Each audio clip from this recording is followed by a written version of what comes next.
திருச்சிராப்பள்ளி. பேர் நல்லா இருக்குல்ல? எஸ், பேர் மட்டும் இல்லைங்க, ஊரும் செம்மையா இருக்கும். சும்மா வார்த்தைக்காகலாம் சொல்லல.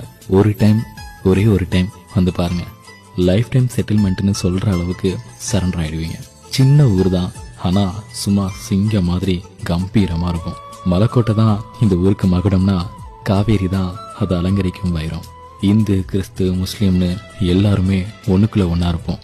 ஆக்சுவலி திருச்சி பசங்க சிரிச்சு பேசுவாங்க. நட்போட பழகினா அதே திருச்சி பொண்ணுங்க திரும்பி கூட பார்க்க மாட்டாங்க. ஆனா ஒன்ஸ் பிடிச்சு போச்சுன்னா திரும்பி போகவே மாட்டாங்க. மத்தியில நிக்கிற எங்க ஊருக்கு சிறப்புகள்னு சொன்னா இன்னைக்கு ஒரு நாளே பத்தாது. எங்க போனாலும் இங்கதான் திரும்பி வர தோணும். உங்களுக்கும் திருச்சி ரொம்ப பிடிக்கும்னா ஏன்னு கீழே கமெண்ட் பாக்ஸ்ல சொல்லிட்டு போங்க.